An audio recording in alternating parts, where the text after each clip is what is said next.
Okay, welcome everyone to the June Bicycle Advisory Committee meeting. It is June 2nd, 2025 at 7:02 p.m. My name is Alan Gonzalez. I'm a transportation planner with Arlington County DES, and I serve as the staff liaison to the BAC. And with that, I'll hand off to Cynthia Palmer, the chair of the BAC. Thank you so much. Thanks to everyone for coming. And my name is Cynthia Palmer. And today we're going to start off with the question, do you use micromobility devices from Lime, Bird, Spin, or other companies? And if so, please elaborate. So we're going to go through the list of the 18 of us who are here. Introduce yourself and answer that question if you use those micromobility devices. For me, it's easy. It's a no. I don't. So why don't we see who's here? And you can introduce yourselves. We're starting with Austin. Hey everybody, I'm Austin Spademan. I'm on the Bird team for the Eastern US, the Bird Government Partnerships team. So I hope people would assume the answer, but it is yes. I use birds. I actually also use spins, and I use them frequently, almost on a daily basis. Great. Thank you for coming. Next, we have David Ansell. Oh, thanks, Cynthia. I'm David Ansell, and like Cynthia, I don't use micromobility devices, just a bicycle, but I'm looking forward to learning more about them. Wonderful. And next we have David. There are lots of Davids. David Moskowitz. That's me. All right. I'm a contractor for the county, and I help to manage the shared mobility program. And we'll be presenting some stuff tonight. Wonderful. Thank you for coming. And next we have Elliot FB. Hi there, I'm Elliot. I live in Boston. I use micromobility a lot. I especially use Capital Bike Share, but also love the scooters for getting to and from places when I'm not by a Capital Bike Share station. Excellent. Thanks for coming. And Ellen. Hey everybody. I prefer using my own bike, like some folks have mentioned on the call, but I do use Capital Bike Share often. Arlington County covers staff memberships for Cabby, which is awesome. And there's a station right outside my condo building, so I use it all the time. But I did use Lime this past weekend for the NACTO conference. We had some promo codes, so I was zipping all over DC and Arlington on Limes. Great. Next we have Erica. Hello, everyone. I am Erica Duffley. I'm the Director of Government Relations here at Lime, and I am an occasional Lime user. I'm accident prone, have broken a lot of bones in my life, so I tend to trust my 2 feet more than anything else. Understood. Next we have Eric Goodman.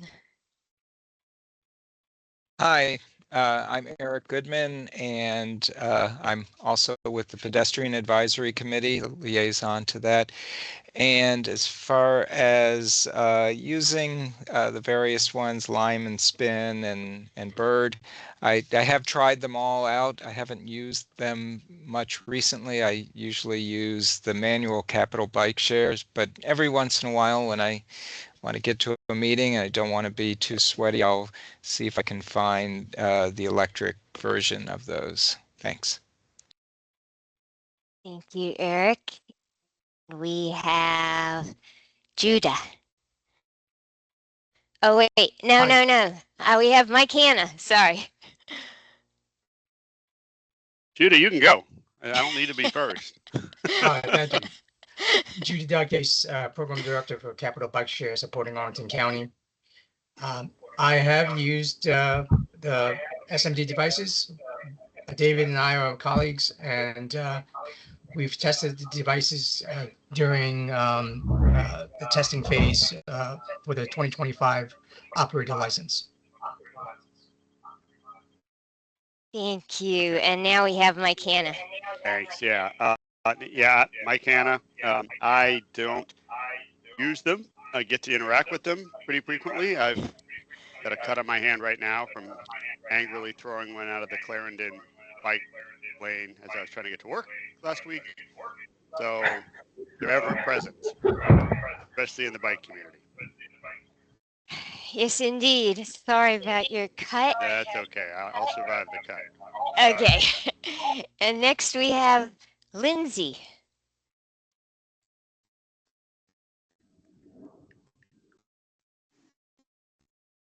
Lindsay Gutierrez.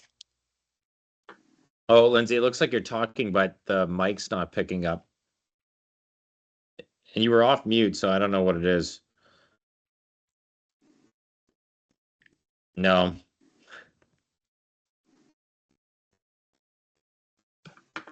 I could do Lindsay. I'll steal her thunder. Lindsay's just joined the team recently. Lindsay's been in the industry for a while. She joined us from Lime actually, and she's going to be helping Arlington on the whole DMV region for Bird and Spin. Great. All right. And next, Mary. Hi, I'm Mary Delau with Bike Arlington, and I have tried Bird and Spin, but kind of like Ellen said, we have an annual membership with Cabby, so if I do use bike share, I tend to use Cabby or ride my own bike. Thank you. And next, Noreen. I'm Noreen Hannigan, and I'm old school. I still just ride my own bike that's probably 30 years old or more at this point. Still going strong. Wonderful. And next we have Pam. Hi, everybody. I'm also with the PAC, and I don't use them because I have terrible balance. I'm afraid I'm going to fall off and really hurt myself. I walk a lot. Pam walks and runs a lot. And now Randy.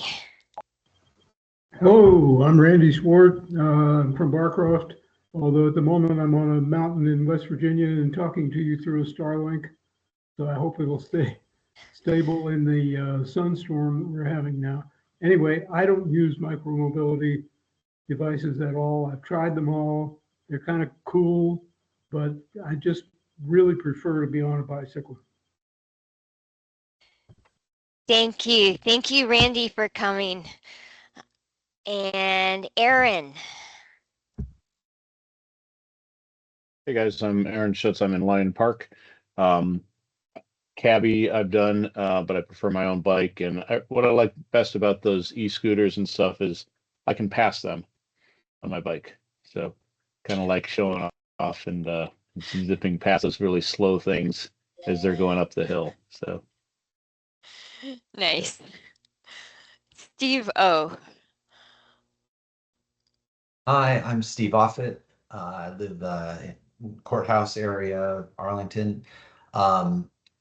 Yeah, I think I'm the same. I get around either on my own bike or on the Capital Bike Share since I have a membership. I have used a few scooters on a rare occasion, but generally it's not, doesn't work out that there's any real reason for me to.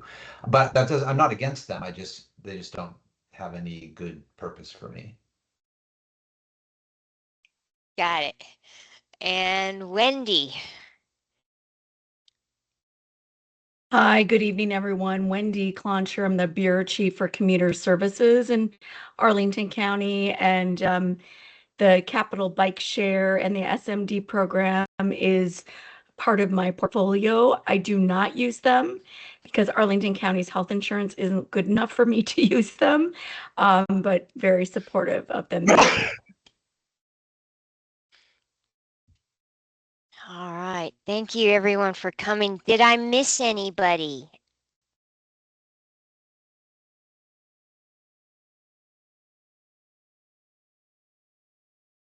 All right, I think we're good. So we're going to start with our micromobility update. I don't know who wants to lead that one. Pardon me, that'll be me. And I realized that just now that I forgot to answer your question.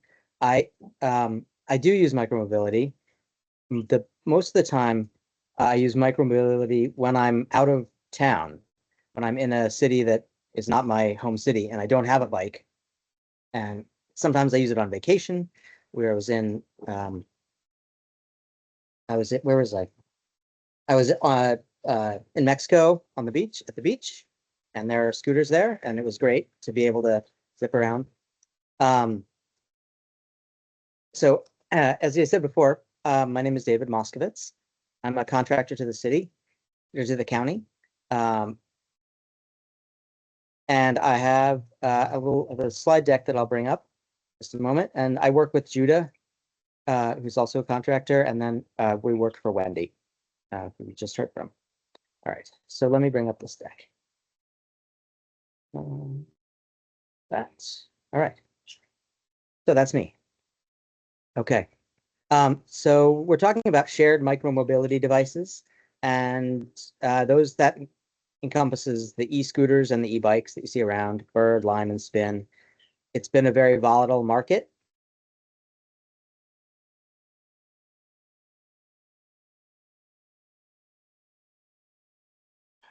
Hey, David, I think your audio just cut off.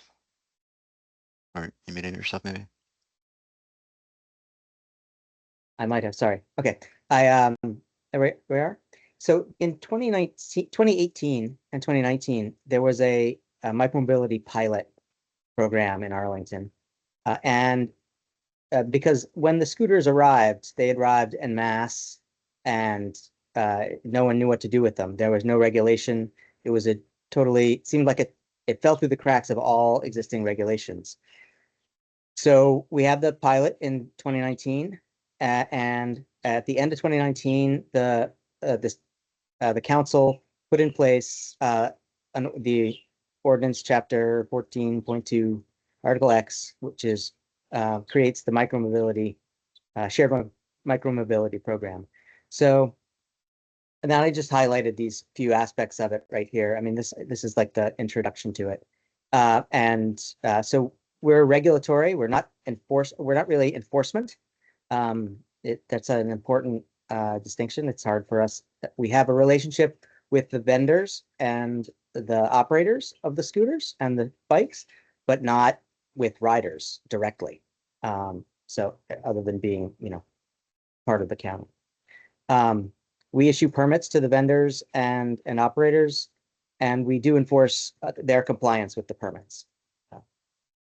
And it's all for the benefit of the citizens of Arlington, public at large, and it also specifically makes reference to the county transportation goals and objectives, and delivering high quality service. So, like I said, that was the beginning of 2019. Let's go forward here. There we go. Okay, so this is a trip count of micromobility trips in Arlington the last 5 years. If you could actually, it would actually be interesting to see the data from the pilot program here, because what you saw during the pilot was this enormous spike, almost as high as the 2025 numbers so far. And it was and then it fell rapidly once we put the regulations in place and required permits from the operators. But you can see, obviously, the pandemic was, it was hard for everyone, and there wasn't a lot of, but it came back pretty quick, because I think, it was obviously once people figured out that you could actually ride a scooter or a bike pretty safely during the pandemic, I think that started to really come back rapidly. And you can see it's grown every year. The solid line is a 14-day moving average, and then you can see that the actual count per day of trips varies widely, and you can see that it varies. It could vary from one day to the next, from 2,000 over 2,000 or 2,500 down all the way to 500, and it's a lot very dependent on the weather, obviously. But it's interesting to see how the lines stack up, and you can see how this year is it's been building every year, growing every year. So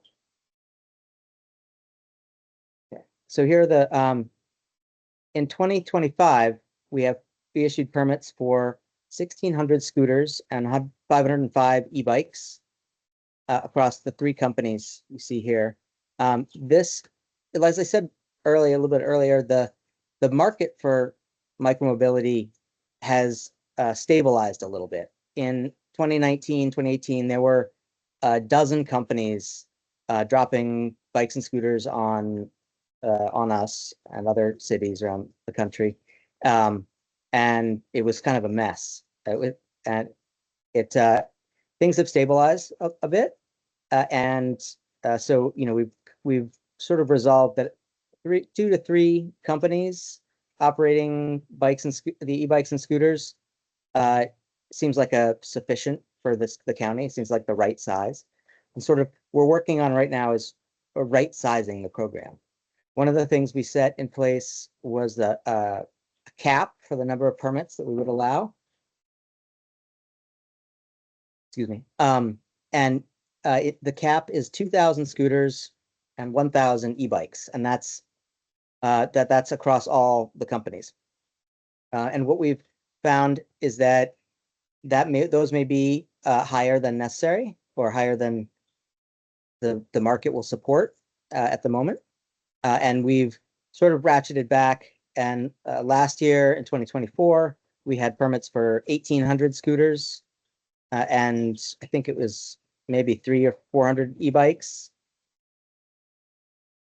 And this year we're down another 200 to 1,600 scooters, and so we're trying to right size again for the county. We recognize that the scooters are when they're not in use, they are objects sometimes in people's way.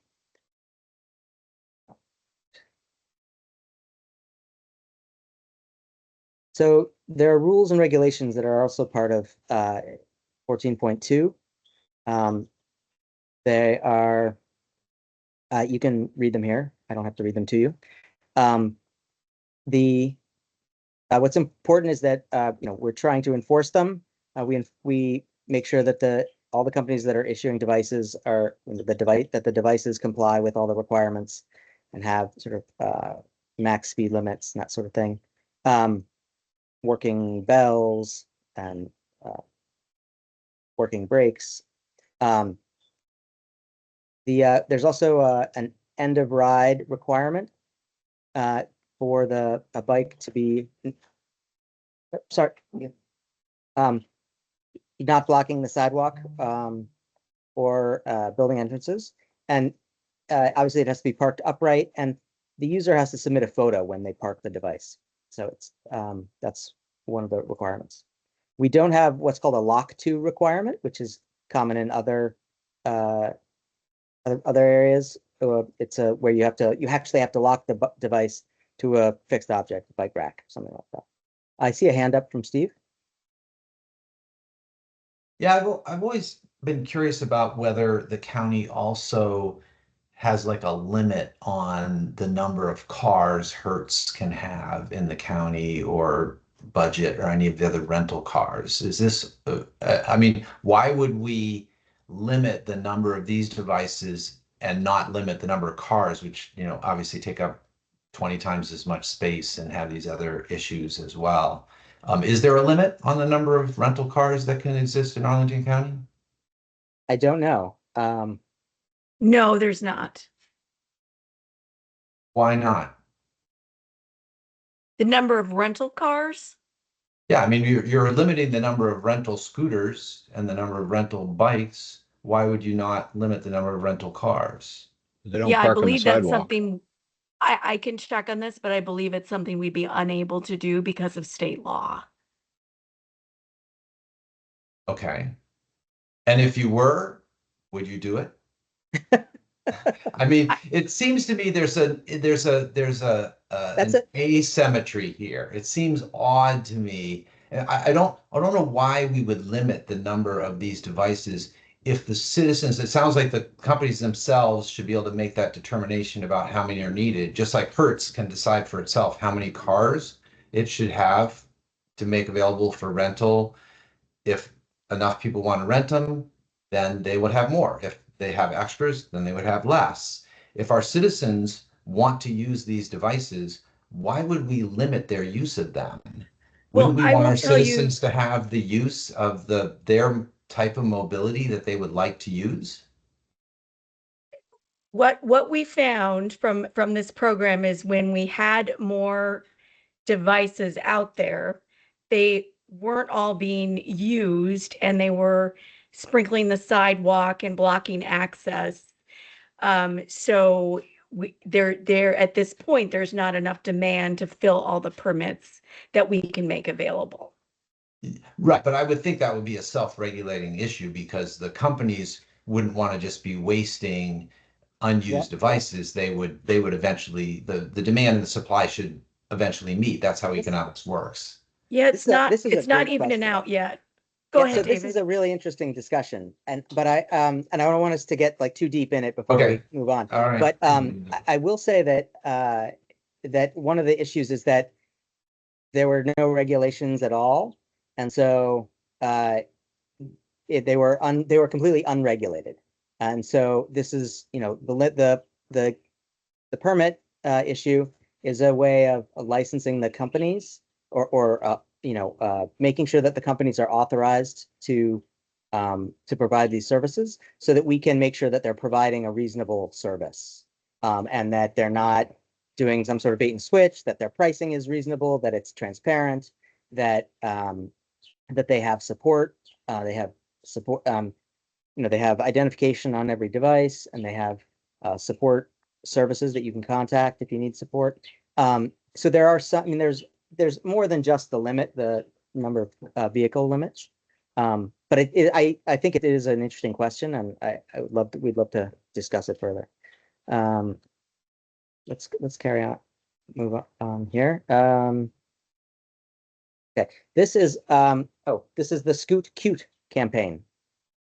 So this is part of Vision Zero, and we're doing a promotional campaign, helping people to ride, learn how to ride more safely, and learn how to park their devices, and how to use them. There are, we do have issues with all of these problems. All the not cute items here are things that we experience regularly, and we'd love to reduce. And we're looking for creative ways to do that, without without just taking the devices off the street. That doesn't seem, that's not the right path.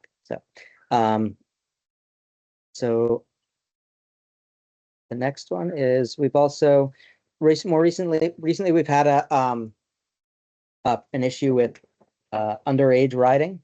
As you might have read that in the previous slides, the age limit for capital bike share is 16 with parental consent, and then 18 otherwise. And the age limit for the e-bikes and e-scooters is 18. Cynthia, do you have a question? Oh, keep going, and Okay. then I can ask. Okay. So this is information that we produced to a flyer for a middle school specifically. The middle school was having trouble with kids riding to school and ditching the bikes at school, and there was an incident. I think there was a collision and an injury, and we need to tighten up the regulation here. So we worked with the scooter companies to reduce the number. We'll talk a little bit later on about how we did it, how we've done it, but we've sort of identified the offending accounts and shut them off from the back end. But we've also produced this put this information here into a flyer that and a poster that we're just going to be distributing to elementary schools and middle schools, I think. This is in partnership with APS and Vision Zero. So this is coming out just now. This is new. So I wanted to get it in the chat. We also part of our mandate is to create an effective transportation mode, and there aren't a whole lot of places dedicated for parking. Well, there are no places dedicated for parking scooters, except for our bike and scooter parking corrals now. So we have now 135, 140 parking corrals. You've seen them around. They're bike racks. They're they're not exclusively for shared micromobility devices. They're regular folks are welcome and encouraged to park their bikes or scooters at these racks. They were usually reclaiming part of the parking lane. So often we're reducing auto parking by one space, or sort of trying to fit ourselves in the little unused spaces in between parking spots. So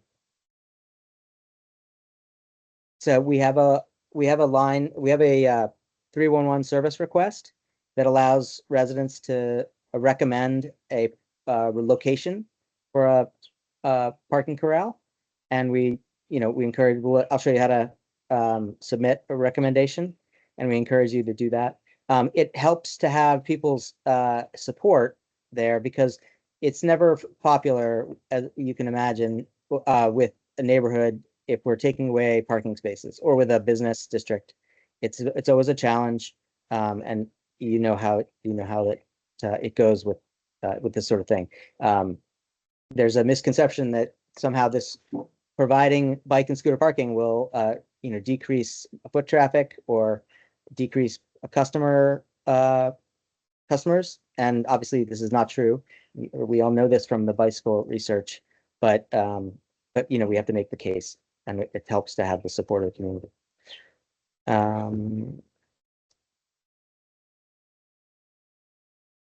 Here are these are the corral locations, and you can see they're clustered, along the main drag here. And we're heavily sort of working on filling in the gaps in this network, and trying to fill in some of these areas where, just like south of Columbia Pike, and also it's sort of in the middle there. It's hard to find spots in some of those areas, and they don't necessarily belong in residential neighborhoods. It's not always, well, we're looking for space, and it's tough to find. So this is the 311. I wanted to go over a little bit about how we use the 311 system. We have, so that you can report, these are currently the use case scenarios for reporting, submitting a service request. Improperly parked bikes and scooters, suggesting the bike corral location, and reporting damaged parking corrals or bike racks. We're also adding improper riding, witnessing improper riding, because if people witness underage riders or similar, or double riding is common, and that's not allowed. And we want to hear about that so that we can try to address some of these issues. And in particular, with the underage riding, what we were able to do is identify, if we knew the time and the place where the scooter was being ridden by an underage individual, and we have that recorded, then the scooter company can go into their back end and disable that account and cut it off, or contact the owner of the account. And sometimes it's the kid, it's themselves, like fraudulently creating an account saying that they're 18. And sometimes it's a parent just giving their kids their their card or their account. But we're trying to, and we've actually, I think we did a pretty good job in this particular instance of cutting down on the underage riding at, what was it? Was it Kenmore Middle School? That was the one. But it's, we see it around in other places too. So, so the more we can incur, so I'm working on getting another use case added to our list of service request types, which would be the improper riding. And then so people can report if they were, again, it's the time and the date, the time, and the location, and as specifically as possible, and then we can narrow it down to the individual device. It's even better if you have the device ID, but that obviously that's difficult. So the improperly parked bikes and scooters is one of the big issues that we deal with. And I mean, almost all of our work is, a lot of our work goes to addressing that concern, because people haven't learned good habits around the scooters yet, universally. So they'll ride right up to the door of wherever they want to go and hop off and go inside. And, we have to learn to teach people that they can walk the last 40 feet from the curb to the door. Of course, that's difficult. So this is how you can report using this 311. You select, I know this is a little basic, but I think I always like to go over this because I want you guys to do it. You can do it in the Arlington, My Arlington app, or you can do it through the website. There's a link. And bike and scooter issues, parking issues, and then you can select the company.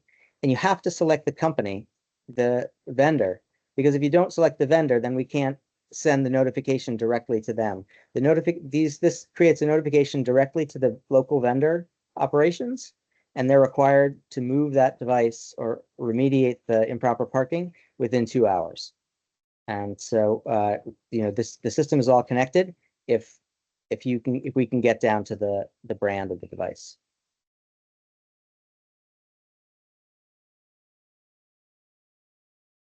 So, all right. So that's what I've got to offer tonight. We also have Austin Spademan and Erica Duthie from Bird Spin and from Lime. I don't know, Austin, do you want to go first? Just going about alphabetically. For sure. Can I just break 1 minute and pause for a couple of questions before we go on? Yep. We're also going to do questions at the end. So, Cynthia.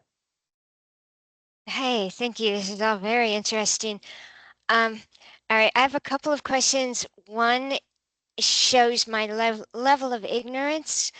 Can you talk us through what the differences are between Bird, Lime, and Spin, and then how do their e-bikes compare with those in Capital Bike Share? Like, why would you choose one or the other? That's my first question.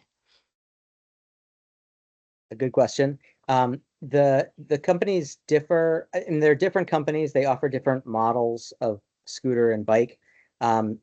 They have small differences, but they are generally very similar. The scooters are, I would say. And I think some people develop a preference for one or the other. I think there are some people who go, either way. The bikes there's a wider difference in the bikes that's coming out. I know that several of the companies have a new bike that uses 20-inch wheels, so that has a very low step over, has a low center of gravity, and so it's just a different and new design, a little more accessible. And I think you'll hear from them in a little bit and find out more. Steve, do you have another question? Yeah, and I'm not sure if this is for you or for the vendors, but the place that I see them, all the time is at the jurisdictional boundaries on the bridges, essentially. And I don't know what's going on with that. I mean, I'll see the same scooters, like a group of 3 on the 14th Street Bridge, and they'll just be sitting there for a week or 2 weeks because they didn't pass. I'm presuming that someone didn't just stop riding it in the middle of the 14th Street Bridge and start walking because they wanted to get a walk in. And likewise at other places where, you cross the jurisdictional boundaries on the bridges, you just see them there. And so I don't know if there's ongoing effort to figure out a solution to that problem. Certainly, if I were a rider, I would find that aggravatingly inconvenient, especially if I didn't know I was from out of town. I'm halfway across the bridge and it just stops working. So, any case, that's my question. I'm not sure who the right person to ask that of. I'll let Erica and Austin talk about that in a moment. But I do want to say that there's something we call the 72-hour rule. And so if a bike or scooter is in one location for 72 hours, then hasn't moved, then it has to be removed and has to be moved. And that's in the Arlington County Code. This is not a particularly effective rule, and it's very difficult to enforce. And we have a remote sensing data management platform that can help us with that. But the companies are also required to distribute the bikes to certain areas for equity purposes to get a distribution across the county. So there's some redistribution that goes on, and so staging of devices in particular locations. And we can talk more after the scooter companies do their thing. Aaron, you have a question? Sure. Just to follow up on Steve's first, in the Arlington app, if there's a scooter abandoned on the side of the trail by Gravelly Point, do we report that to Arlington? Because it's not Arlington, right? Right. So that's where the 311 system comes in helpful for us. So if you report it through the 311 app to Arlington and you specify which brand of scooter it is, it will go directly to their operations team, and they are required to, once they're notified of it, they're required to go then and pick it up. Even though it's officially national parkland or whatever the Mount Vernon Trail is. Those are sticky issues. We have some permits to put to allow so we have permits to allow capital bike share stations in the national park, and so I believe that that they can retrieve their devices from the parkland. So I would suggest submitting it either way with the location, and just to make sure that they can get their hands on it. One of the problems is that their remote sensing, if the battery dies and someone moves the device without, then it's hard to find it. Sure. And I get that. You see them in the the Canal sometimes and things like that. A little harder to find that way. Second question is, and I know sometimes people aren't intending to abandon the device, but if it's left in a place that is a problem, it gets reported. I upload a picture of it blocking a sidewalk, whatever. Supposedly, they also uploaded a picture of it blocking the same sidewalk or abandoned on the side of the road. What's the penalty? Where's the incentive to change behavior? What are you guys doing to fix this problem? That's a great question. It's challenging because, as I mentioned, we don't have a relationship directly with the users of the devices. Right? I don't have the ability. We don't have the ability to. We could, and that's something that we've considered in the past. This is an active area something that we think about a lot, and we're trying to develop innovative strategies to address this. I encourage you to keep working on it. Yeah, well, we'll keep working on it. I want to hear from Austin and Erica, but I think this topic is one that we'll come back to for sure. Okay. Austin. Yeah, I don't have a presentation. I was hoping to kind of just chat everybody through kind of the latest updates and actually address some of the comments that we've been discussing, also in the chat on the right-hand side. So One thing, that's important about micromobility users is that they're actually your fellow residents. In fact, actually, I have a data poll that looks at billing zip code and anonymizes it, so I can't actually see individual user data, just to be clear. But basically, it's looking at an aggregate of billing zip codes and where people are riding. And I always ask myself this question in every market that we have, but is it all just tourists? Like that's like a big perception thing that I hear from people. It's just for tourists. In fact, actually, David's a good example of that, unfortunately, because David only uses it as effectively a tourist in different markets. But in Arlington, it's actually 87% local to Arlington, which is a pretty impressive number. So that just to dispel a myth, it's actually your fellow residents that are using it, and more importantly, too, 60% of rides are to do something local. People don't ride our e-scooters to Walmart. They ride it to local small businesses, restaurants, doing local errands, and they spend money. They spend on average $35 every time they're doing it. So we're little money machines as well that are driving around for the local economy. But more importantly, they're not driving a car. They're driving an e-scooter versus a car. In fact, actually, a huge percentage of our e-scooter users have a car that they own, but are riding an e-scooter versus a personally owned automobile. And so we're a critical first last mile connector to other transit services within the area to get people to where they got to go. So if you're a biker, you're a friend of our services. I am an avid biker. I bike most days. I do it both recreationally and to get from point A to point B. But as a biker, you might know that to get bike lanes wherever you are, oftentimes a city needs a business case against those bike lanes. And a fact of the matter is volume is a really good way for a city to make a justification for enhanced bike infrastructure. We are that critical delta between regular bike traffic and all those other people that will never bike.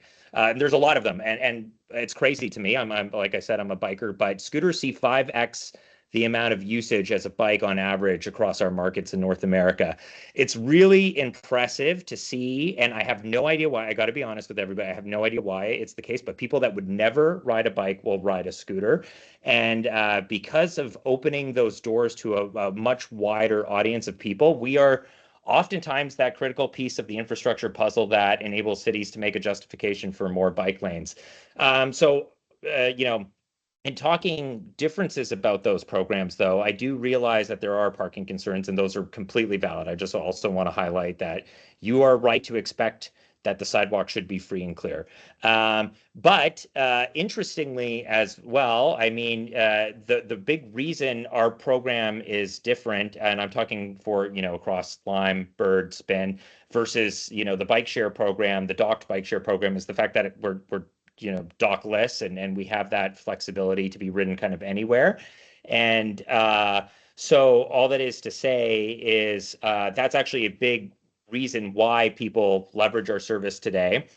And there's a few different tools in the toolkit to prevent the behaviors, because instead of being reactive and talking about finding riders, I'd much rather just prevent the behavior to begin with. That's like the better solution. I think most people would agree with that.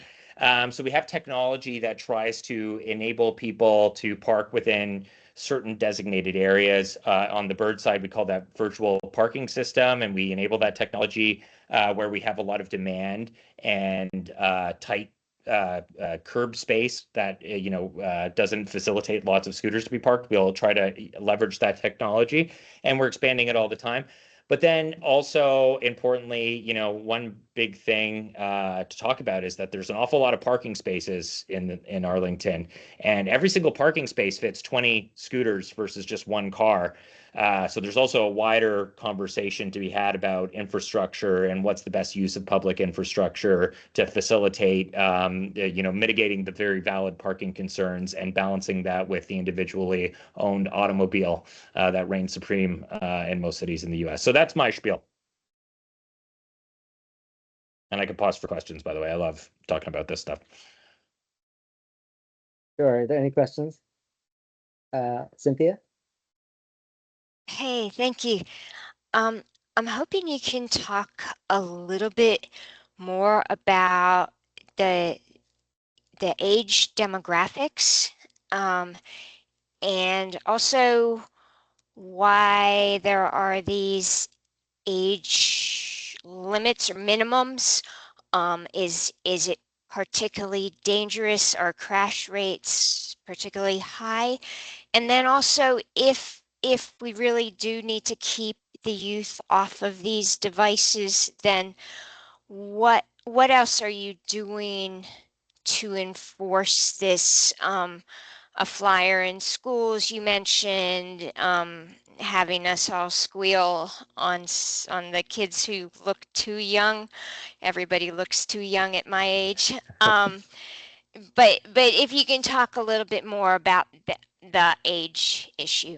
Yeah, on our side, it's a matter of policy. I do think that there's more and more studies being done with regards to safety. By the way, good news, the top line, safety's actually improved in both Europe and North America on our side. But Europe, I think as an industry, they did a big study and it's gotten a lot better in terms of incident rates going down every single year. It's the same in North America on our side. But to that point, it's our policy. You have to be 16 plus as per the city, but like even our user agreements, generally speaking, in the US are 18 plus. And with that said, saying you are of a certain age and then not being that age is a violation of our terms of use and agreement. And so it is an offense that is like a bannable offense. Like you shouldn't be riding our service if you are not at the age that you said you were to onboard onto our service. And it was an issue flagged to us by the city team here. And so to your point on the squealing, like, yes, like reporting underage riding it is helpful to us, believe it or not. You don't have to do it. We would appreciate it though if you flag something to us.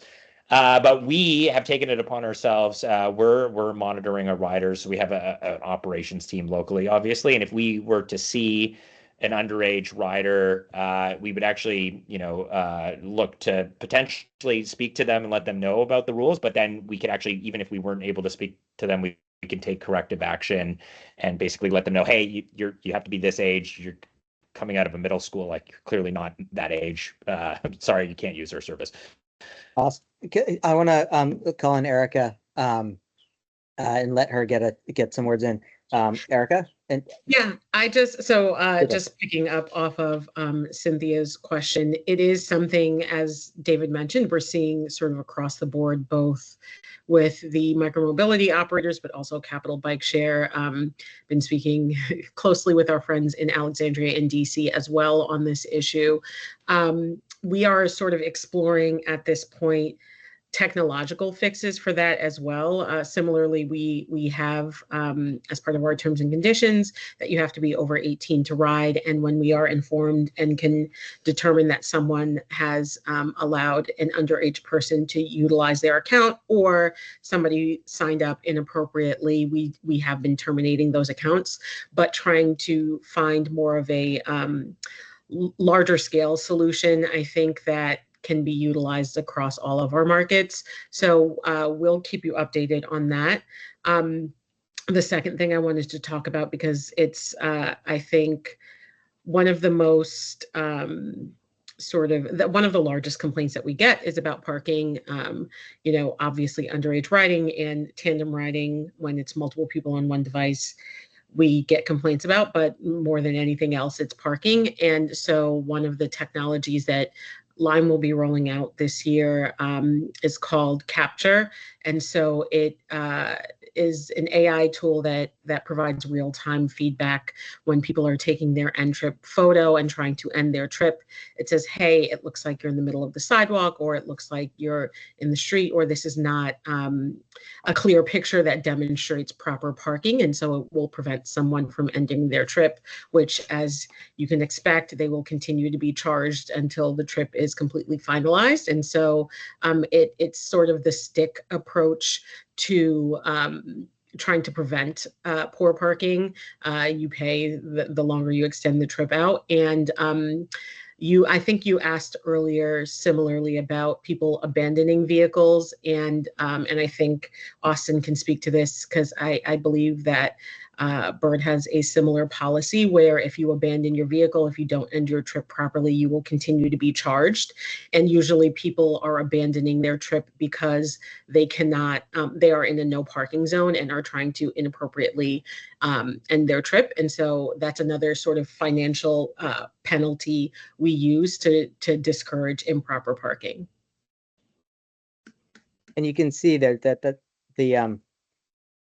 it's the financial penalty only works if they know where to park, and that's where we want to come in with the corral program and provide parking. We want to provide bike and scooter parking on. Wouldn't it be great if it was on every block face there was bike and scooter parking? That doesn't seem like a big ask, really. Oh, you muted yourself again, David. Oh, sorry. Are there other questions? Or Erica, do you want to talk a little bit about Lyme?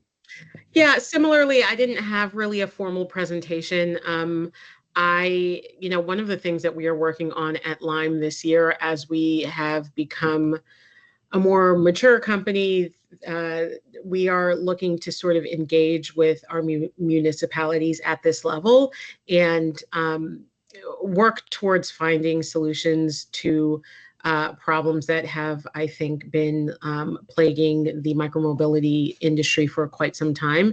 And I think both, speaking on behalf of Lyme, but on behalf of Bird and Spin, Austin, my apologies. I think we've just come a very long way from those launches in 2019, where people were just dumping bikes and scooters in markets and calling it a day. But I think that there's still work to be done, and so opportunities like this, where we can hear from you all on how we can continue to improve our service, are critical. So I want to thank you all for inviting us and allowing us to hear from you and share a little bit more. Quite a few of you were not shared dockless riders, which is fine. So I assume then that also means that there's a level of unfamiliarity that I'm hoping we can sort of pull back the curtain a little bit for you all. Thanks, Erica. I did want to also mention about underage riding. Some of the reasons why underage riders are restricted from Capital Bike Share, and I assume also from the Bird, Lime, and Spin, it has to do with maturity and just development and situational awareness and development of peripheral vision and all these sorts of things that I think that don't come along until well into adolescence. So, other questions?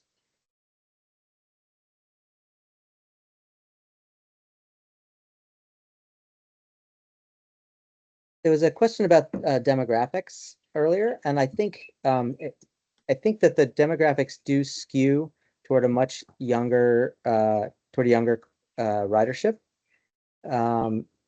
But I don't have the specific details right in front of me. And how about by gender? That's a good question too. I don't have that information either. The last time that we did a study was with the pilot program, and there's data on all this from the pilot, but I think that it's evolved quite a bit from the pilot program. So I think we're ripe for new data. I'll also add in, so Lyme has sort of what we call an evergreen survey. It's not completely scientifically accurate in its data, but it does give us some insight into riders who are willing to volunteer information for us. And so based on our survey data, in 2024, I think we were about 60-40 men to women in Arlington. So more men than women, but not so disparate as you may expect. Less skewed for scooters than it is for bikes. Bikes in general, I believe is skewed. Steve-O, you have a comment? Yeah. Did we get any discussion about the question I had about when the scooters can't cross the jurisdictional lines? Has there been any? Yeah. There are issues. There are issues with that. So some companies that are authorized in DC are not authorized in Arlington.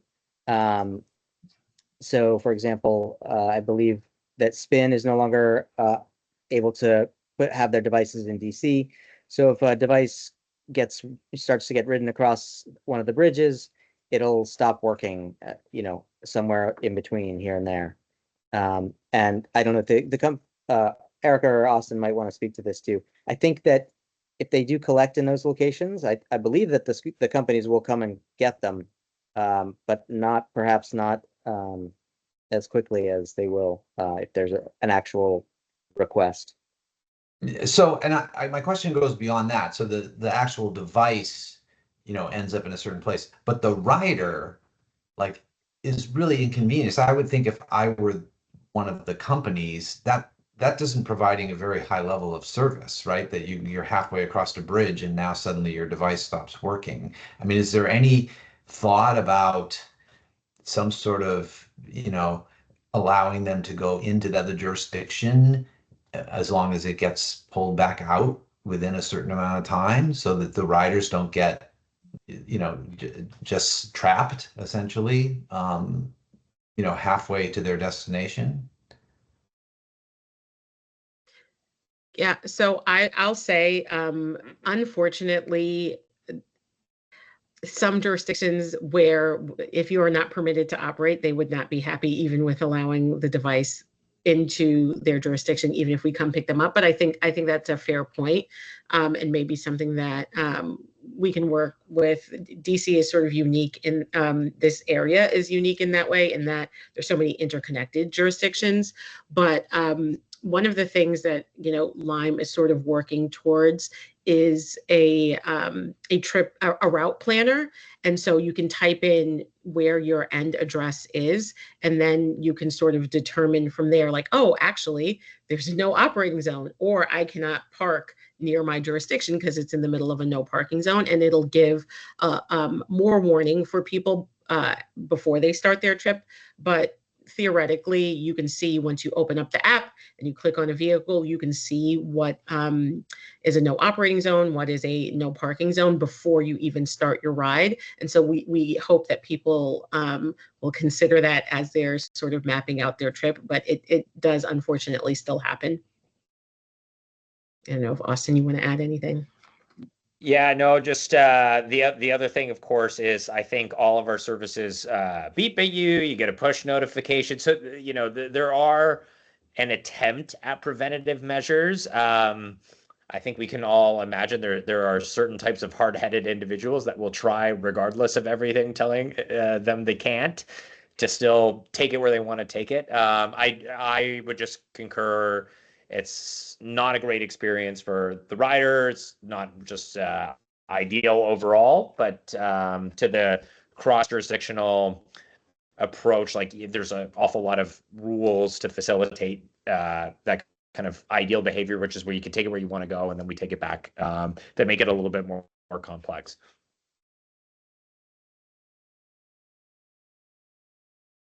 I was just going to ask on that same issue with the bridge. At first, it seemed to make sense to just not let them even get on the bridge, but because Virginia doesn't own the bridge, right? That's the Potomac is the boundary to DC. But then I guess the question is, can your geofencing technologies tell the difference between going under the bridge on a valid trail and going over the bridge on the way to peril? For our side, not yet. Unfortunately, I've actually asked that and was told we can't do the height thing. Right. Yeah, I think it's similar at Lime. It's not that precise, unfortunately. Do the scooters start beeping when you're nearing that thing? Okay. All right. I really appreciate how the technology has evolved, and as you guys are trying to figure this out and all these things you got planned, I think that's like you said, technology's maturing. That's it's nice to see. I mean, I think by far the most frustrating must be like Lady Bird Island, right? I mean, most people who even might know about this don't realize that they're going on the Mount Vernon Trail, that they're actually passing into DC, and then because I saw 3 scooters right on that bridge right near the Trollheim just in the last couple of days, and clearly that was because that little channel of water defines the jurisdiction. And you mean the one called Boundary Channel? Boundary Channel, that's it. Weird. Yes. Where's the name from? But see, there it was. I wasn't even. I only know Boundary Channel on the other end. I don't know what it's called on this end, but now I do.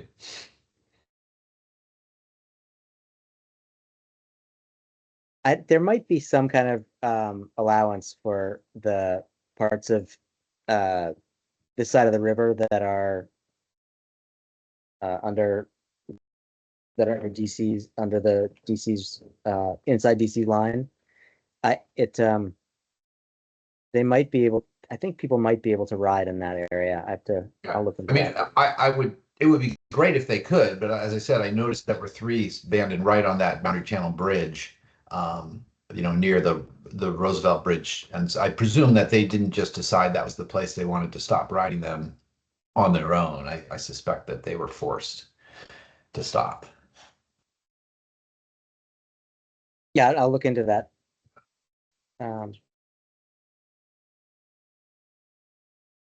Other questions? I have a random question. Do you all do trial rides at the Arlington County Fair? Yes. All right. Henry Dunbar made me try an e-bike last year, and it was exciting. But I prefer pedaling. But I think I should try one of these. So I will look at the fair. Yes, we will, speaking for Lyme, at least we will be at the fair. So come check us out.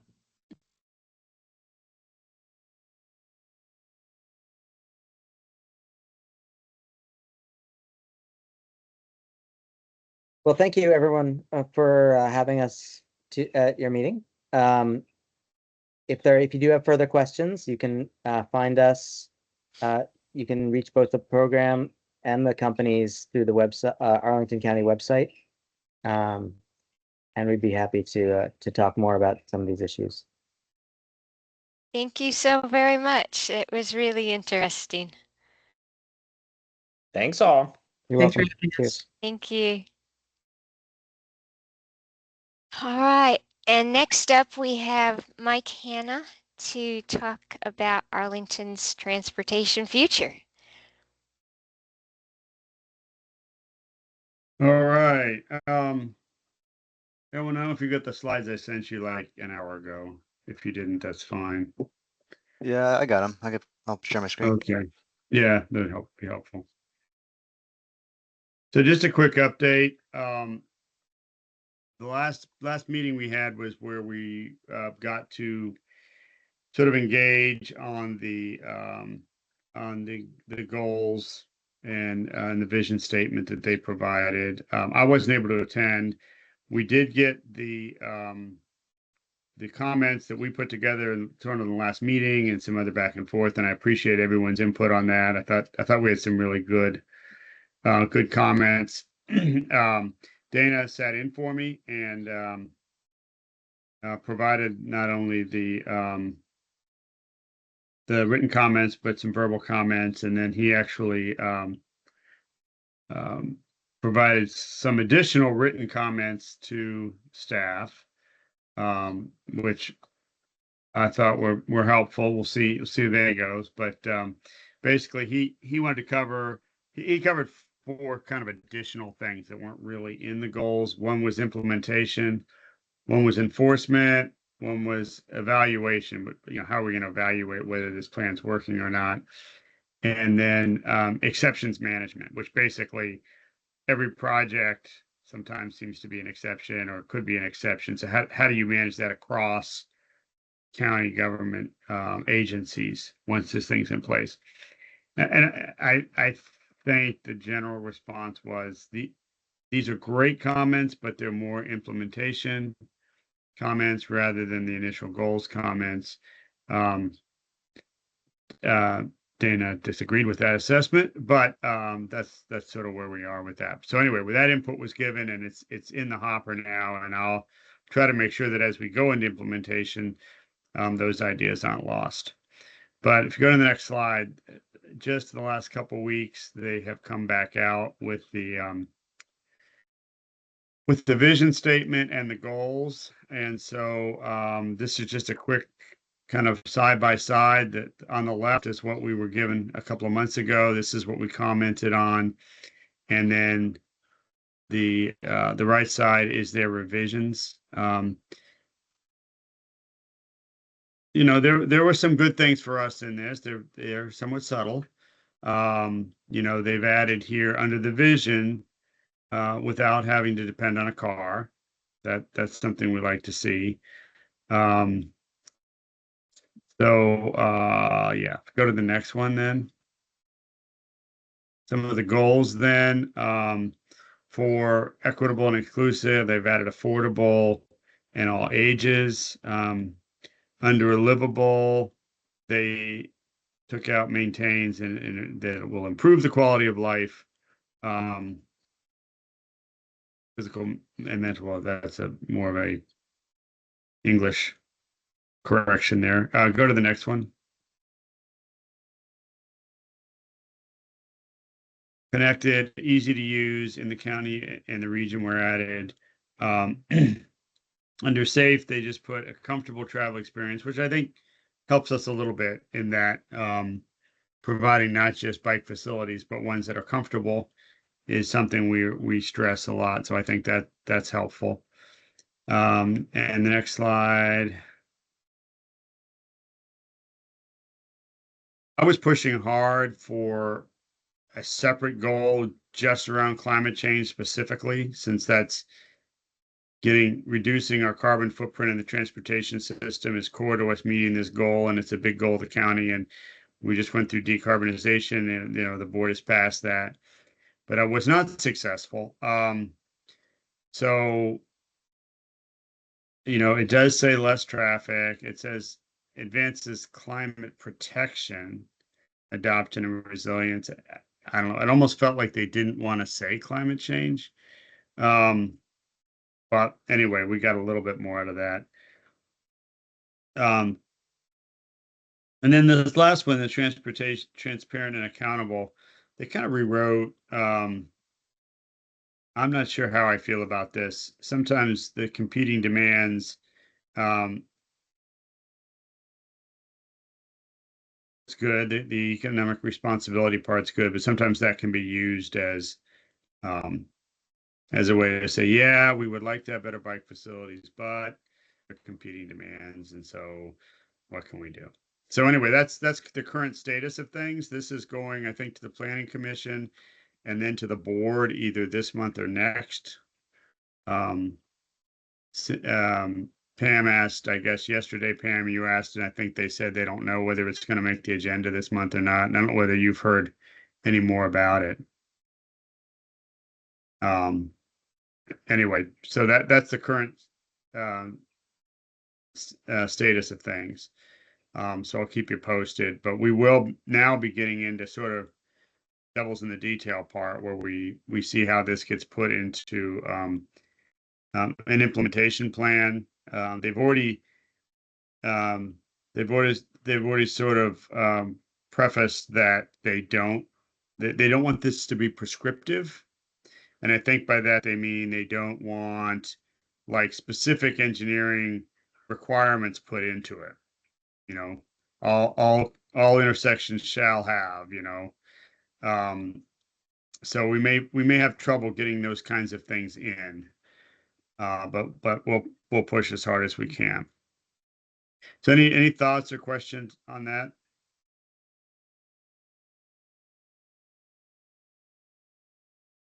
A good fight, but we'll keep fighting it.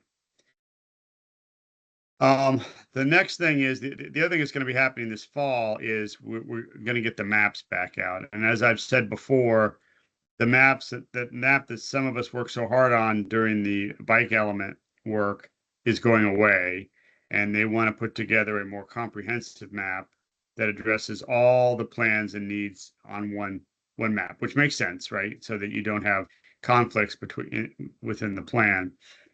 But I think we are going to have to really be ready to advocate for what's our bottom line that we're not going to give up in terms of the major bike corridors. We need to see either implemented or protected.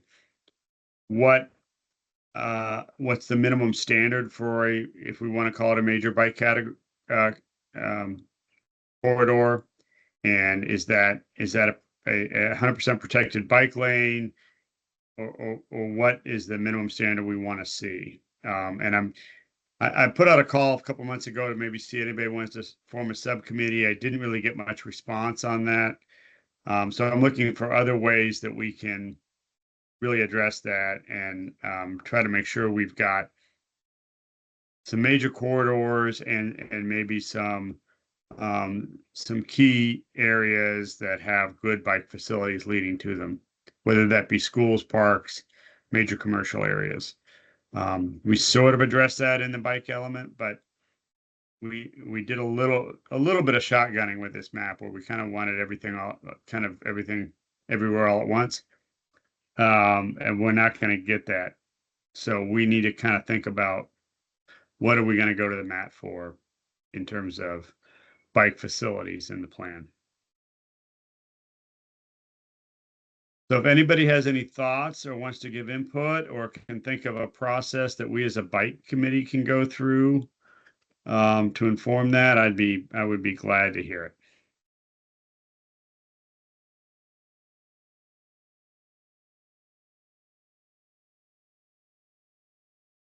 I have a couple of questions. Sure. One, jumping back for a moment on those goals, you said they're going to the board already. So like some of them needed a lot of work, particularly that last one, transparent and accountable goal. That is just not transparent and not, it doesn't get us anywhere. Is there opportunity for pushback, or this is what it will be? I'll let Pam jump in here with me as well, but the way I'm interpreting things is they've got our input. Thank you very much, as well as the community input. Thank you very much for your service. And now they're moving on. Pam, do you see it that way? Very much so, yeah. I think we have given it our best shot, and this is what we got, and we'll have to deal with it. And well, it's not horrible. Yeah. But it does raise the issue. If it's going to go to the board, there should be an opportunity for public comment. Absolutely. Do we want to? Now, I don't think when I was on a commission, we always got 3 minutes and got to go first. I don't think committees get that honor, right? We get the 2 minutes or whatever it is, and we just get in line with everybody else. I bet we'd get 3 minutes or 5 minutes, whatever. Okay. And certainly, if you gave comments to the planning commission, you would get extra time. Okay. And it's going before planning committee. I wasn't sure when that was in your email. I'm not sure they were either, and the planning commission and the board may not be the same month. Because apparently the board already has a fairly full agenda according to Kristen's message. But they can still get it done by July, and then that would be sufficient for them. Okay. So I guess, do we want to put together some official testimony that I could walk in and say this is from the bike committee, or is that appropriate? Because all our feedback should go to the county manager. Don't want to get in trouble. I mean, I can do it as a citizen, and I can definitely do that, but. Good question. I don't know the protocol. We did. I mean, when I was on E2C2, we testified all the time as a commission, in support of or in opposition to something that was for the board. But then we were advisors to the board, so it was a little bit more. I don't know how Mr. Schwartz feels about his advisory committees testifying to the board.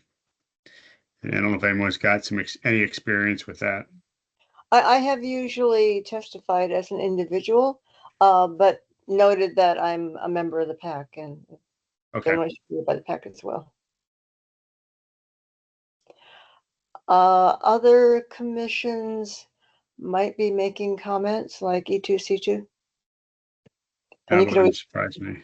Yeah, tag on. We agree with a lot of their comments, and you could tag on with that maybe.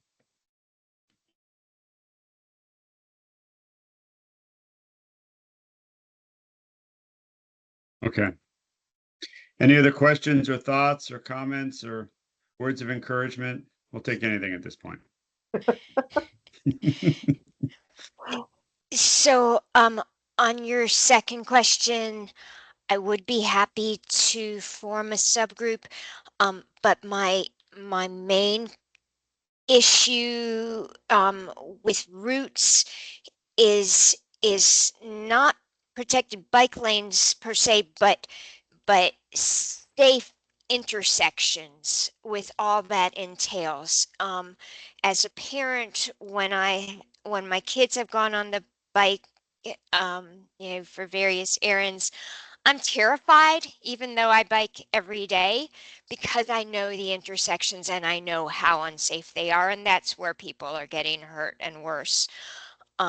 So I think as we map out critical locations, my own personal focus would be on intersections. So you're saying we need to identify some specific intersections and say, you need to improve these. I also want to push for some design standards, even though they said they don't want to do it. But for the mapping perspective, okay, that makes sense. Yeah. Agree on both counts.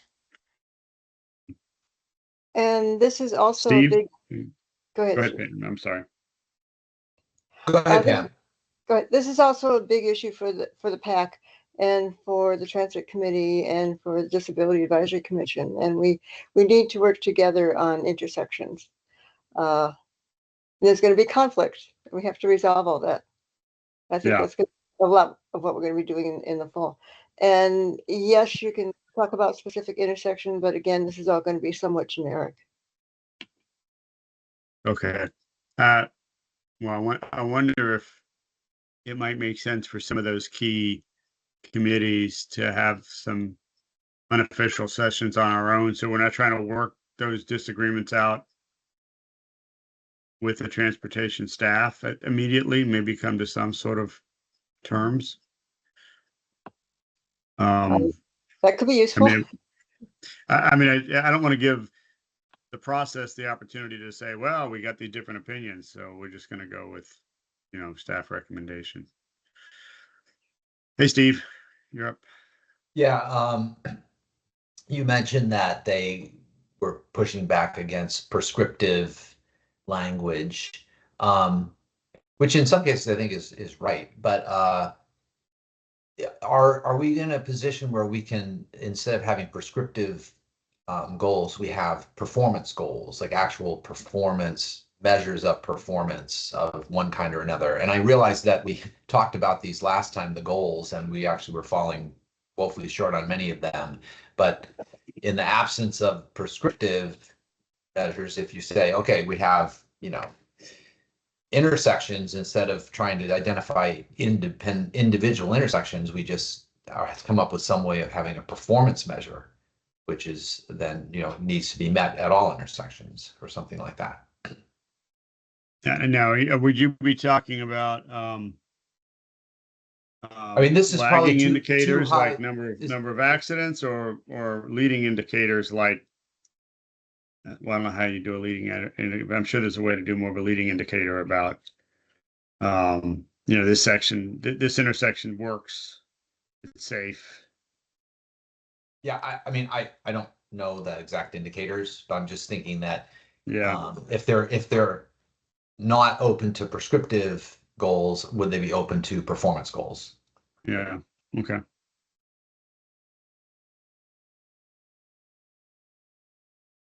I think so, and that's going to be future activity. Okay. Elliot? Hey, one thing that I would add with the map, will have already done this or not, but would be like integrating with like third-party data sources like Strava to see where people are currently biking, to identify like what corridors are currently not being served, or are, there are lots of bikes and there is an infrastructure there to meet it. And the other thing that I don't know, like to advocate is like trying not to have the bike lanes disappear in opportune places. Like I know, I mean, yeah, I know we've all experienced it, but it's like cars, don't even know like what happens with a bike when the bike lane disappears. They're like, oh, you should just stop and wait until merge in and things like that. So, yeah, I would definitely suggest like overlaying this with like Strava or Wanderer, because I know that they have some like data sources that we can use to see where people are biking. Who spoke to us a couple of years ago? Was it from the county, or who was doing that data? And we talked about that. I can't remember whether it was the county or MABA or somebody. I mean, WABA. I mean, I know just personally, like the public can view heat maps on Strava. Yeah. People have biked around. Yeah, we had a discussion about it with somebody who was doing, and I think it might have been somebody in DES, but I can't remember now. Cynthia, do you remember that conversation? Yeah, Somebody I was do. looking for good data sources, and we talked about Strava, and I can't Was that remember Brian in the county? Does that ring a bell? I thought it could have was been. maybe Brian. I can look at my notes. Yeah, we got to do it because I think I mean pushback's probably too strong, but they push back a little bit on Strava that well that's not that's not a typical brighter. That's more of a you know exercise rider. I don't know. I forget what it was, but it wasn't like a yes, that's a great idea. But I think it'd be good. No, I think I mean one of the things that I think we didn't do during the bike element, and I don't think we can do it now, but staff needs to eventually do it, is overlay our desire for, hey, we need an east-west corridors here, we need north-south corridors sort of here with the infrastructure that's available, the curb distance they have available to them. We can't force them to put protected bike lanes on George Mason, for instance. They just don't have the space for it. But what's the next best alternative that'll give us a safe route, right? And that's a complicated set of criteria. You have to look at where you want it, what the road is available. I think your idea using Strava data to see where are people trying to ride now, what are the A's and B's they're trying to get to, and there's no way to get in between safely, and then come up with a much more sort of thoughtful. Okay, here's where we're going to put our money on this road. But I think we start by saying, okay, there needs to be, there needs to be a corridor within a few blocks of this line. County, figure out the way to do it, or a few blocks of this line. Yeah, that makes sense. I would say like some data is better than no data, even though I totally agree. Perfect. I totally agree. And the other thing that I would say is I think Strava has also changed a little bit over time, moving away from like the super endurance athletes to I use it to record my commutes every day. So yeah. Yeah, I use it, and I'm just an old guy plodding along. So.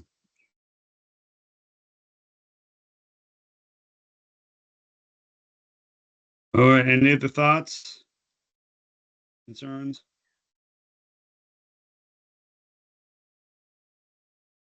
All right, that's the update. We'll keep you posted.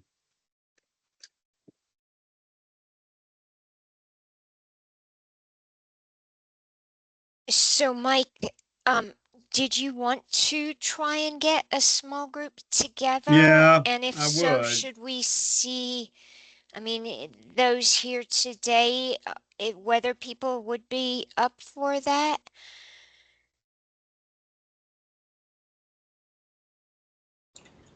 I'd love to be involved in it if possible. Great. So what if we said, because we meet on first Monday, right? You want to like, Theoretically, we try. do we want to like say, okay, let's try to get together on like the second Monday? And I think I'd like to get in a room with the map on a table if we could. And I don't know whether I'm just randomly saying the 16th because that's 2 weeks from today, but I don't know if that works for people. And then we'd have to see. And Ellen, could you get us a meeting room at the courthouse or at the county building? If we did. Yeah, sorry, I missed the date that you mentioned.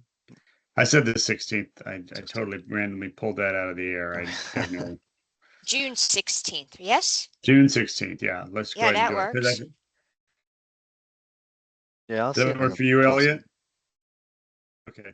Yep. Is there anything available? Some broom closet or something we can sit in? Yeah, I'll see what I can do. I mean, we don't necessarily need to go to the office building. We can just maybe even go to a coffee house or something. If we're just, If seeing if around a need be, map. but I want to be able to if we could print out the current map from the. It'd be nice to have the current map from the bike element and maybe the comfort map also. And big size. We can put it on the table between us and start thinking about, okay, what's missing. Mhm. Yeah, That would be helpful. I do have a big plotted map of the bike element maps that I could bring with me, so to make you. Okay. Okay, that would be Might great. want to use Post-it notes instead of markers, though. I want to keep that map. Okay. All right. Let's save some paper. Yeah. All right. So if you can, why don't we pencil it in for 7 o'clock on the 16th, and then if you can kind of think about where we can do it, that'd be helpful. Yeah, sounds good. And if others want to join too, the offer Absolutely. is The out more the there. merrier. Yeah. Yeah. Great. Great. Thank you. Thank you, Cynthia, for pushing us to a solution there. Thank you. All right. Any more thoughts before we move on?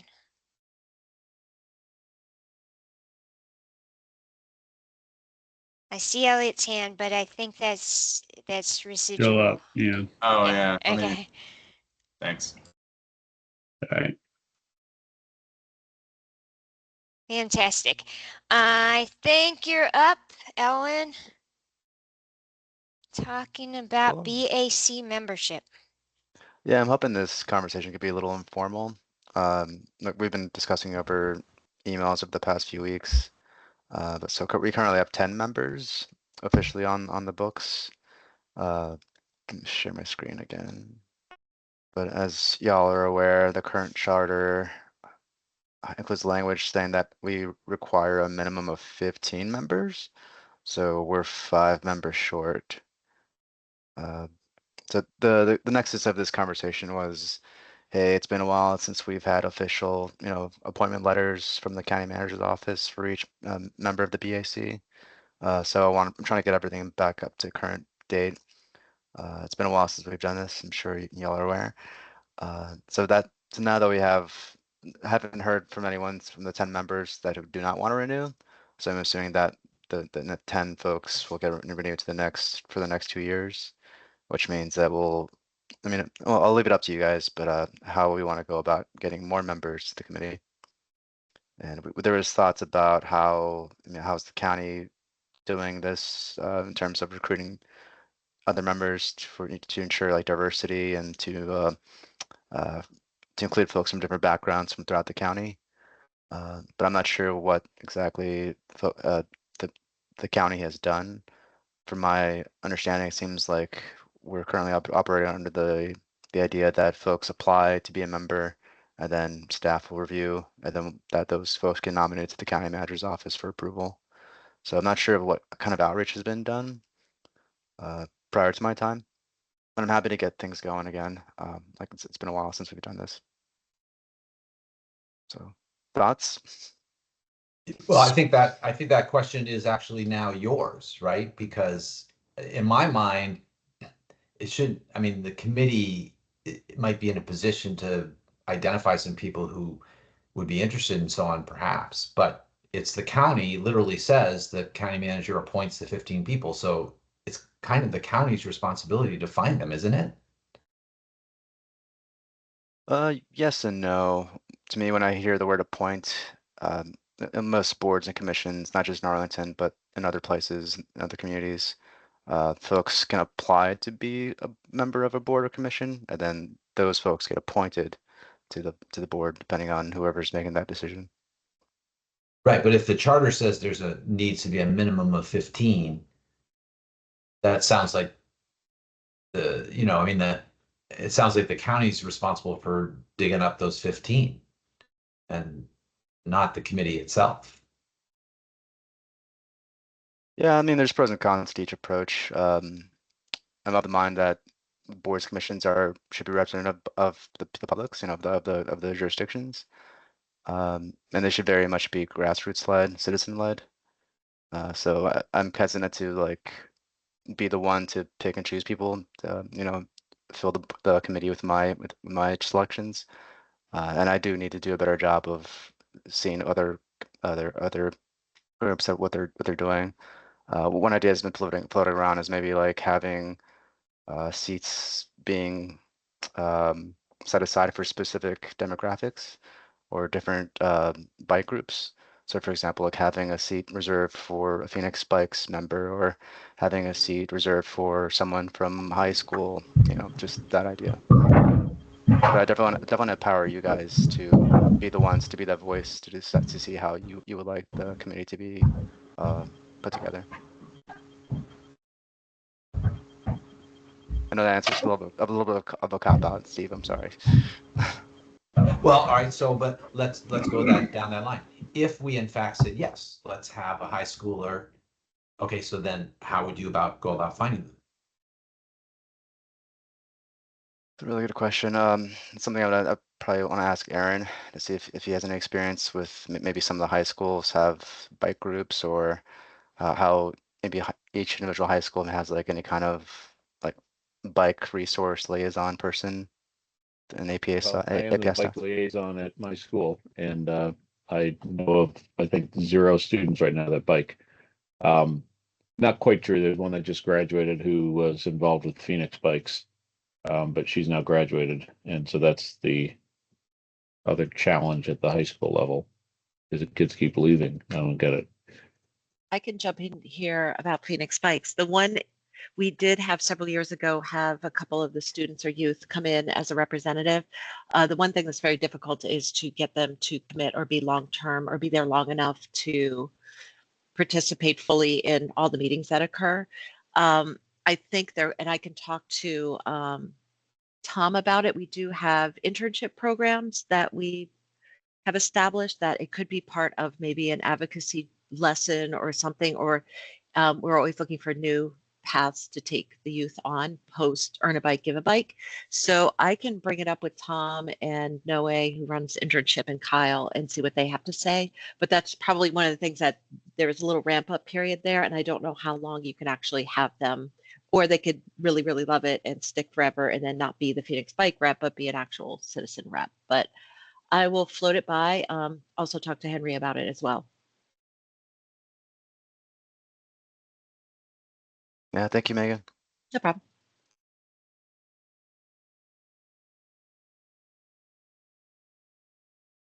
Cynthia, I see your hands up.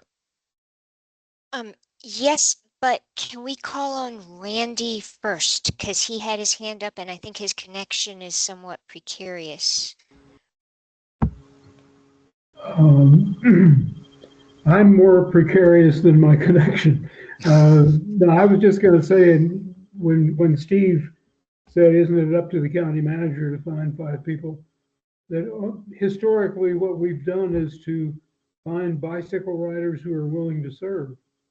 And it's not our fault, really, that we never found a lot of diverse people.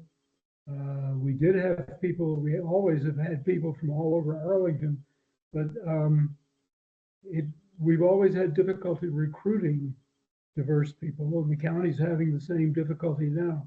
But Steve, the historical perspective is that we help to make sure that we get the kind of people that we want.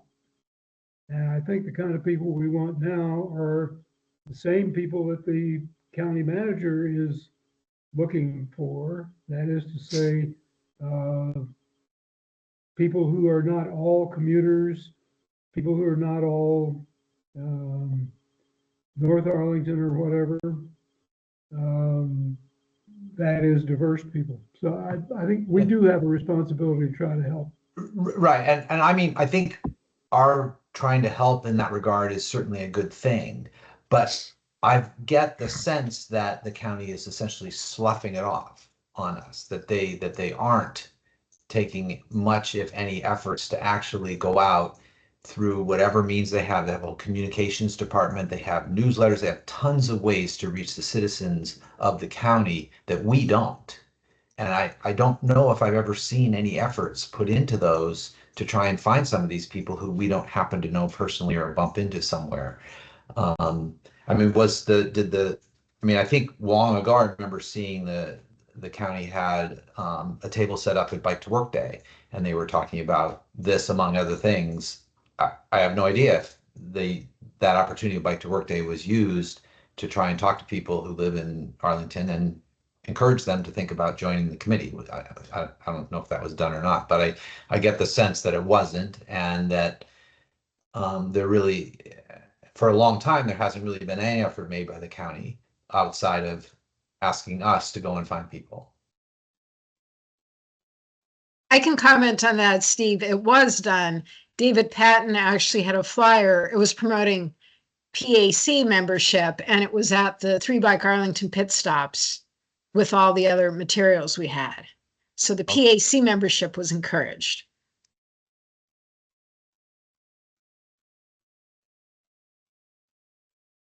Yeah, well, now I'm curious about why that one and not the BAC at the same time. This is Eric. Can I step in here? Eric Goodman. I think we should probably not really look at it from the standpoint of what the county hasn't done, but how can we work together to partner with the county and utilize their resources to see if we can improve our membership numbers. So I think that's probably the best focus is, and maybe even Cynthia, maybe we can even get a couple people that might be interested in working with someone like Mary to help develop something that could go out to the public. Thanks.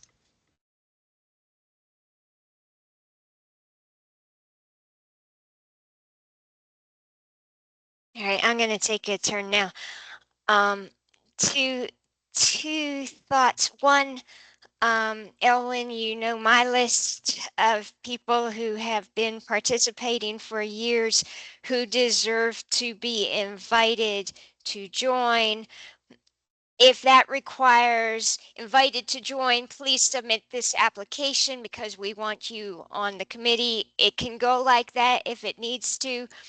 But I feel like people who have been actively participating for years and years, and we have several, that they absolutely should be invited to join.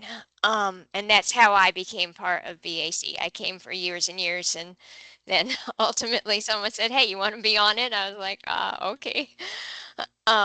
So I think that's a first step, but 15 is a minimum and we can go over. My second issue is that part of this situation with DES now is that they will not come to our meetings. They won't, they don't want any communications with the Bicycle Advisory Committee or the Pedestrian Advisory Committee. And part of their reasoning, at least in documents we've received in the past, has been that the BAC and PAC do not represent the full diversity of populations of Arlington. I would argue actually that we are quite diverse in along many variables, even if we don't look it. If you dig a little bit on the under the surface, we are somewhat diverse. But if Arlington has this particular demographic that they would that would strengthen our position in with regard to DES, so that DES would be willing to consider our input, then I think please, if there's anything the county can do to bring about what they consider like an ideal committee membership, then please go for it, because I think this is highly problematic that we as a committee cannot comment on or discuss specific bike infrastructure, specific design problems. I think we should be able to, and it's, I mean, it seems very basic to be the bicycle advisory committee and talk about why different intersections don't work, or why, a route that crosses traffic may not work. I'm thinking of Long Bridge, but they refuse to talk with us. So I think these questions are very much interlinked. Yeah, thank you, Cynthia. That's a pretty concise, like, comprehensive overview of what we've been talking about the past few months. For the first thing you brought up in terms of who should be going first, like you're right. The charter does say minimum of 15, so hypothetically speaking, we could have 20, 25, 30 members. There's nothing really stopping us from doing that. I mean, I'm all in favor of like doing it until someone tells us no. So like, by all means, if I mean, I'll defer to you guys if everyone's on board with prioritizing the folks that have been participating over the past few years, having those folks be like the first lineup, I guess, so to speak.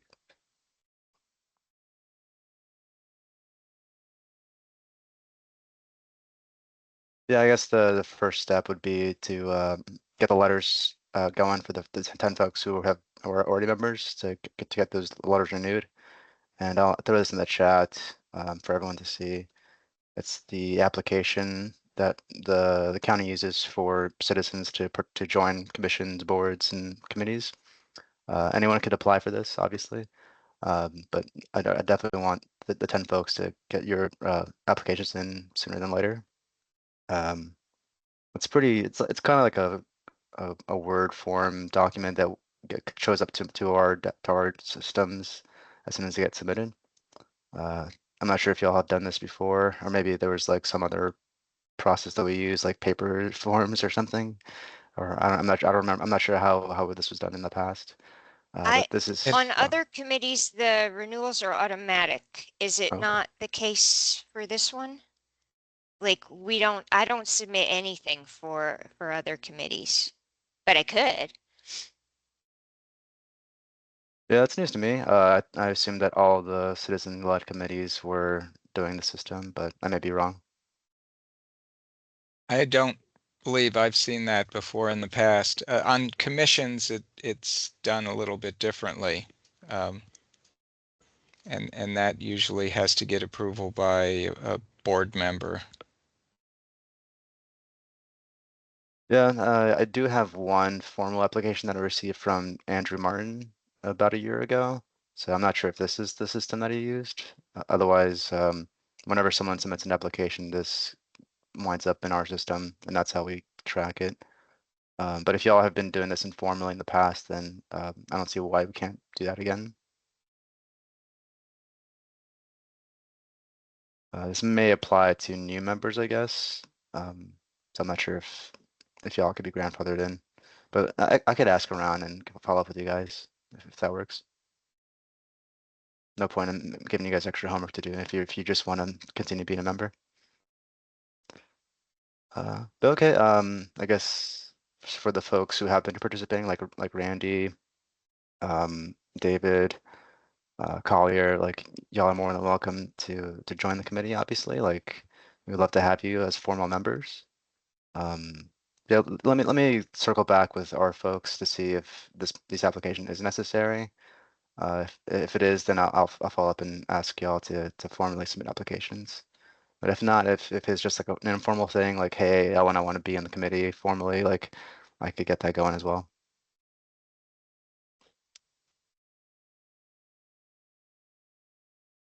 Thanks, Elliot. Yeah, I think that's mostly going back to the question that you brought us, Cynthia, about if we increase the diversity of the committee, would that be representative of the county? That's tough to say. I think regardless of the makeup of the committee, I'm not sure if DES would be in favor of setting staff for each individual project. I've been told repeatedly that that's not going to be the case regardless. So I don't want to get anyone's hopes up. So we definitely should obviously be as diverse as possible for all our committees and boards and commissions to be fully representative of the county population. Something we should strive regardless of what happens. But I don't want to make any guarantees. I'm just repeating what I've been told.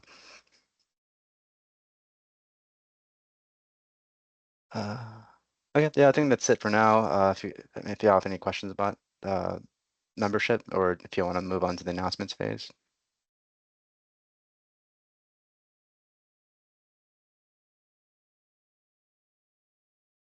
Okay, cool. Should we move on? I think so. So do we have any announcements?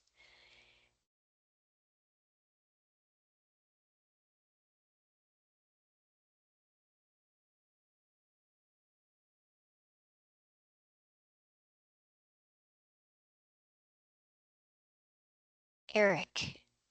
Yeah, you may just want to emphasize again what was in the agenda, that there are a few things that we, I guess as individuals, can comment on, and they're going to be closing soon, a couple projects.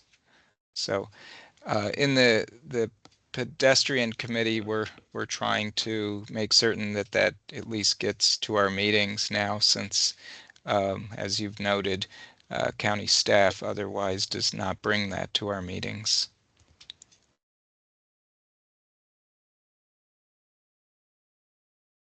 Yeah, thanks, Eric. I hope you all have been noticing lately. I've been trying to be more intentional about adding these announcements in each agenda for like upcoming deadlines for comments and upcoming open house events and things like that. So the three I've put in the agenda, I could share it again in the chat. But this Wednesday is the public meeting for the Langston Boulevard multimodal intersection study that my colleague Inui Dun is leading. So we'd love to have y'all come out and to join and submit any comments or participate in the meeting. I'm not sure how it's going to be structured. I'm sure it's going to be open-ended. And then also the next thing is on the agenda is the Vacation Lane and Lorcombe Lane intersection improvements project. So public comments are open right now. They're open through June 9th, which I believe is next Monday. Yeah. So please feel free to share that with your networks and get as much get as much feedback for this intersection project as possible. As y'all are aware, it's a pretty dangerous intersection. So the more comments, the better. And then the last update that's in this section is that Metrobus routes will be in effect at the end of the month on June 29th. You may have seen some of these signs around the county on local streets that show like the current bus number for Metrobus routes that will be phased out for the new bus routes numbers. So it's officially going live on June 29th. I'm not sure how WMATA is going to handle it.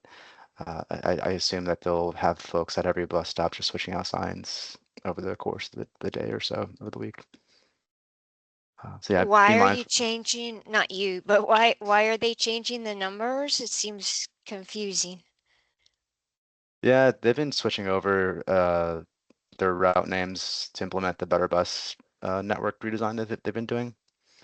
So I assume from what I've heard that the the names of the routes will be changed to correspond to where the route is going towards.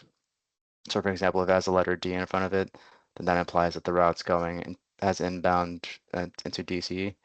If it has a letter M, it's going to Maryland. If it has a V, Virginia. I think that's what's happening because my route is being affected as well. Like I'm currently on the G8 in front of my building. That's switching over to G34, which doesn't make any sense to me, but uh, since the entire route is inside DC proper, I guess that makes sense. Yeah, just be mindful, and I did include a link, so if y'all want to check the agenda to see if your route has been affected, just make sure. Hey, Pam. Hi, they've also changed a bunch of the routes themselves on the, there used to be 3 routes on 23rd Street, and now there's only going to be 1. And it just goes north-south, so we're missing all the routes that go west. It's not a good thing at all. And I would like to announce that the PAC meeting on Wednesday, the 11th, is going to be a walking meeting, and we are going to be looking at access to Gateway Park, and hopefully some of the BAC members can come too. It's very relevant to the BAC members as well as to the PAC. So I hope you can come. Watch our website.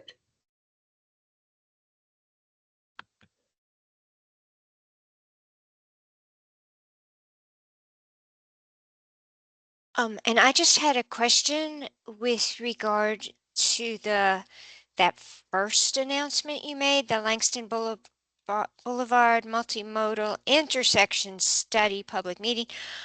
Will the county be coming up with design standards like get rid of the beg buttons to cross Langston Boulevard, or what? Or is it a particular intersection, or what is going on in that first meeting? Do you happen to know? Yeah, let's see. From what I've heard and discussed with my colleagues, looks like it's going to be starting to implement some of the recommendations from the Langston Boulevard area study that was just completed about 2 years ago, I want to say. Yeah, so the idea is to look at 14 intersections to see how they can be improved. You know, the study definitely does have some high-level recommendations for improving crossings and safety. So I believe this is the first step to start to implement those changes.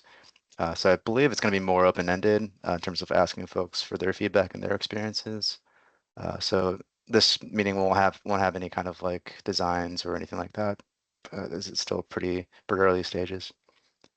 I'm sure they'll have more meetings in the next few months.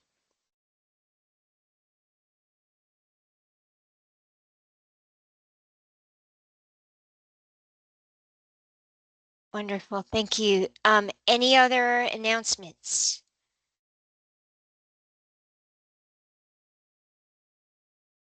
Did folks go to Bike to Work Day or work there? I got a shirt. Lovely. Yeah, I mean, certainly you were there, Cynthia, although I didn't see you, and Mike was there bright and early helping lift heavy tables. So thank you. And yeah, I thought it was as good of a day as it could have been considering the soggy week we had. So felt good about it, thought it was a good day and appreciative of all the help. How did the numbers, I know that in Shirlington the numbers were a little bit low, but it was such a wonderful time. How So did yeah, the numbers do overall? I was in Roslyn and I felt it was pretty busy. So our unofficial grand total is 1848 for the Arlington pit stops. So that's unofficial, but it felt good. I felt like Boston was busy. I wasn't in Boston this year, but Judah was there and said that it was good. And they had Jillian's group came, the BC Boost, which is always really fun. So yeah, I thought it had good energy and good community. So it was a good event. And then the only other thing on our end, which I have been very excited about, so I'll just throw this in at the end. We had our first adult learn to ride class at Oak Ridge Elementary in South Arlington on Sunday. And so, as some of you know, I've been trying to find a site to have bicycle education classes in South Arlington for a while, and it's been really challenging. So finally, this looks like a really good place, and it was a full class, and the instructors were really happy with like the size of the lot and the fact that it was flat.